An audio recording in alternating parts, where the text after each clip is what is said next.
Prime Minister Narendra Modi will fly out to China in just a short while from now. It's being seen as a historic visit, and Headlines Today's managing editor Rahul Kanwal is on ground zero. He brings us the latest. Let's now go across to Xi'an, where Rahul Kanwal is. Rahul, ni hao.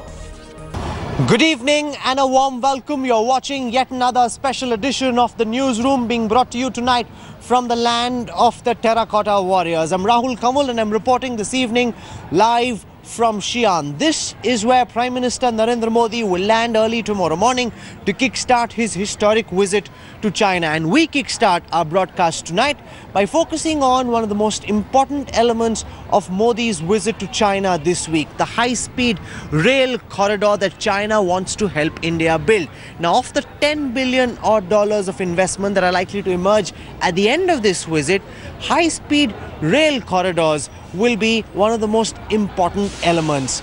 I boarded a superfast train from Beijing to Xi'an this morning to get a sense of whether or not it's worth India's while to put in the money required to be able to create this high-speed rail infrastructure. Yeah. Rolling?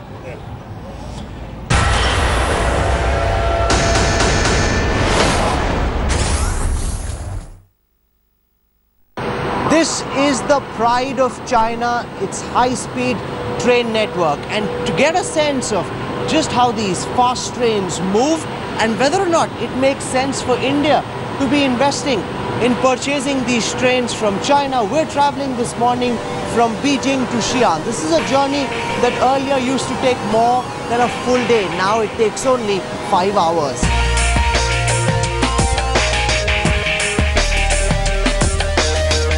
For the People's Republic of China, building the world's largest superfast rail network has been closely linked to the country's booming global ambition. In the early 1990s, the average passenger train in China ran at a speed of only 48 kilometers per hour. Roads were badly congested and people were forced to fly even for short journeys. It was in 1999 that China began building its first high-speed rail corridor. Within 15 years, China has already built a national network that is bigger than all the high-speed corridors of the world put together. At the time of independence, the Indian rail network was 54,000 kilometers, while the Chinese network was only 27,000 kilometers. The Indian railways was twice the size of the Chinese railways. But since then, the Chinese have more than quadrupled their total rail network, while India has been able to increase its rail network by only 11,000 kilometers. Way back in the late 19th century, the Indian Railways was laying rail tracks in different parts of Africa and even looking at the possibility of building a rail line to China via Burma. The scales have completely turned since, and now the Indian Railways has a lot of catching up to do. When Prime Minister Modi announced his quest for a high-speed rail corridor linking India's biggest cities, questions were asked about whether it's worth spending the kind of money that is required to fund this expensive dream. Even in China, a hot debate raged over whether or not it is worth spending huge sums of money on a project that could not be afforded by a majority of the people in the country. According to conservative estimates, the total cost of funding China's high-speed rail corridor has been upwards of a whopping $300 billion in the past decade and a half. The cost of a single high-speed train ticket from Beijing to Xi'an is 824 yuans. That's about 8,500 rupees, which is more than the cost of an air ticket from Delhi to Mumbai. The train is traveling at 295 kilometers per hour, stays in the range of about 290 to 300. We're zipping through the countryside of Beijing, but this indeed is one expensive luxury. China's early high-speed trains were imported or built under technology transfer agreements with foreign train makers like Alstom, Siemens, Bombardier and Kawasaki Heavy Industries. Chinese engineers then redesigned internal train components and built indigenous trains that can reach operational speeds of up to 380 kilometers per hour. The average speed on these trains at present is 200 kilometers per hour. China already has the world's longest high-speed rail corridor, which is about 10,000 kilometers at present. But that does not restrict the scale of China's future ambitions. The country now wants to build a 7,000 kilometer long rail line connecting Beijing and Moscow. This would go through China, Kazakhstan and Russia and would be thrice as long as the longest high-speed train corridor anywhere in the world. In the build-up to Prime Minister Modi's visit to Beijing, Chinese authorities have been pushing for a pilot project to showcase the country's high-speed prowess to the Indian people. China is currently conducting a feasibility study for the $36 billion, 1,750 kilometer Delhi-Chennai high-speed corridor. China also wants to speed up implementation of a shorter high-speed rail corridor from Chennai to Bengaluru and from Delhi to Agra, even while the feasibility study is going on. The announcement by Prime Minister Modi that India too will be developing its own high-speed rail corridor has led to immense competition between Chinese and Japanese companies. A recent World Bank study says that the per kilometer cost of the Chinese high-speed rail network is about 1/3 cheaper than its Japanese, American and European counterparts. Every kilometer of the high-speed rail network in China costs about $20 million. In California, this cost goes up to as much as $56 million. While there's a huge cost advantage with setting up a high-speed rail network with Chinese companies, the thing to consider from India's perspective is whether we are willing to hand over as sensitive an infrastructure sector as the railways to Chinese companies. Railway Minister Suresh Prabhu has announced that the government is seeking $137 billion of US investments in the Indian railways over the next 5 years. Japan and France are the other countries bidding for a share of modernizing India's railway system, which is the 4th largest in the world.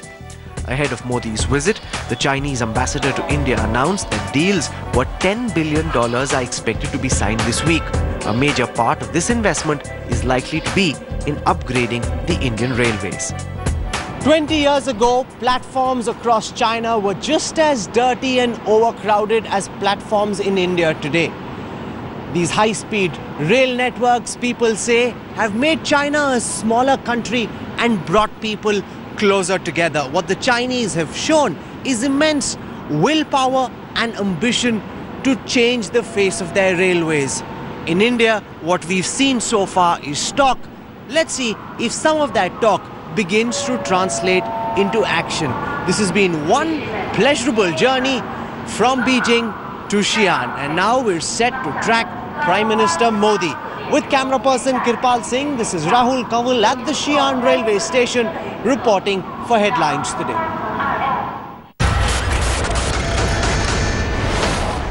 The Chinese superfasts are neat, clean, clinical. As of now, the idea of an Indian equivalent just seems like a far-fetched fantasy to me. The Prime Minister addressed the media just before he took off for Xi'an and outlined his agenda for this crucial visit. Let's listen to Prime Minister Modi. मैं बहुत दिनों से इंतजार कर रहा था चीन यात्रा के लिए। सरकार बनने के बाद राष्ट्रपति जी ने मुझे बहुत गर्मजोशी से फोन पर बात की, अभिनंदन किए। बाद में गत 1 वर्ष में हम 3 बार मिले। राष्ट्रपति जी के साथ बहुत विस्तार से बातें हुई। मुझे विश्वास है कि चीन की मेरी ये यात्रा भारत और चीन के संबंधों को ही आगे बढ़ाएगी ऐसा नहीं, लेकिन पूरे एशिया को और दुनिया के सभी डेवलपिंग कंट्रीज के लिए एक नया सीमा चिन्ह बनेगा, ऐसा मेरा विश्वास है। चीन और भारत मिलकर के शांति और स्थिरता का संदेश मजबूती के साथ दें, ये समय की मांग है। Prime Minister Modi will spend almost 6 hours with President Xi Jinping at Xi'an tomorrow. This is quite unprecedented because never before this has President Xi welcomed any head of state outside of Beijing, and they'll be spending a lot of quality time together. The first thing the Prime Minister will do when he lands in Xi'an is go to the Museum of the Terracotta Warriors. My colleague Smita Sharma travelled to the museum in Xi'an this morning to file this report for the newsroom.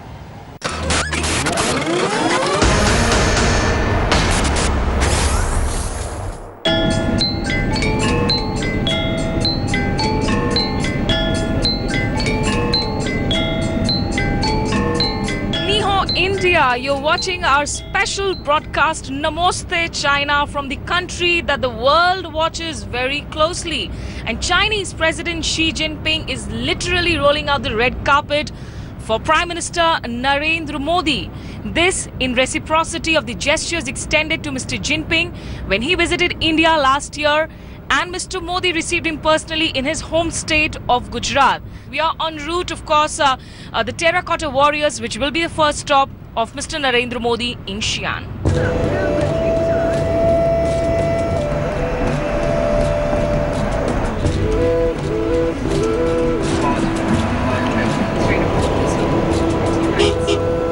Sparkling clean roads,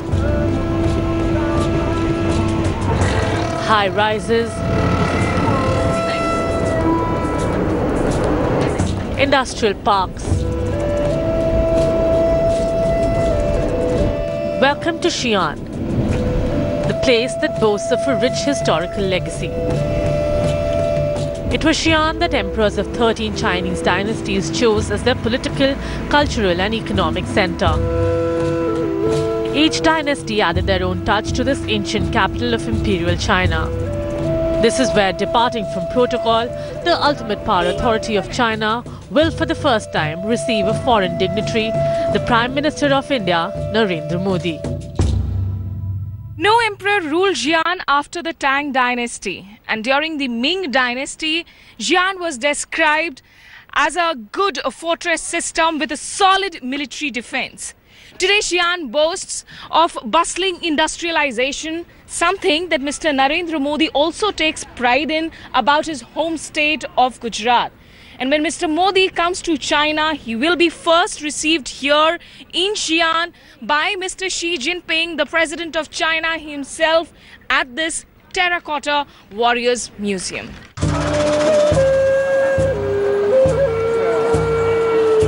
It was in 1974 that a group of farmers digging the ground for water well discovered fragments of baked earth figurines or terracotta. This sudden discovery led archaeologists to a treasure trove of the largest pottery figures of emperors and warriors. Archaeologists are still digging for more discoveries. The Terracotta Warriors Museum is one of the biggest historical sites here in Xi'an. Lakhs of tourists from across the world visit this place every year. UNESCO, in fact, declared it as a World Heritage Site in 1987, and the museum is now preparing for a very special guest in the Prime Minister of India, Mr. Narendra Modi, who will be escorted by the all-powerful President, Mr. Xi Jinping himself. This is the World Heritage Museum, very famous museum, very big one, very big tourist place. Now, tourism is a key sector where perhaps Mr. Narendra Modi would be hoping for some takeaways from China. He would want to present India as an attractive tourist destination for the global Chinese citizens who, of course, roam the world, but somehow not in as many high numbers to India. And here at the Terracotta Warriors Museum, perhaps the Indian Prime Minister will get a lesson or two in preserving your ancient heritage, even as you continue to modernize your ancient towns and cities. Welcome, Modi, to China. What is special about this museum that you've come to? History. While in Xi'an, the two leaders will hold restricted talks, and that will be an important precursor to the structured dialogue that Mr. Narendra Modi will have with his Chinese counterpart, Premier Li Keqiang, in Beijing later. That's Huang Seng behind me. We know him from our history books as the famous Chinese Buddhist scholar who visited India and spent a considerable amount of time in Gujarat as well. He also apparently went to Modi's village of Vadnagar. The Prime Minister will be here at the Huang Zheng statue tomorrow morning in Xi'an. And this image, to my mind, captures the new face of China. Behind me, the ancient Chinese pagodas. In front, the statue of Huang Zheng. And right behind us, the new generation of China, tapping their feet to some club music, getting a workout under the open skies, reflecting the new surging ambitions and aspirations of the 1.3 billion Chinese people. One of the things that President Xi Jinping has done since he came to power is clamp down on corruption. Some say he's just trying to weed out his enemies, but others say he's trying to clean up the corrupt Chinese political system. Here is Swachh China campaign being run by the Chinese president.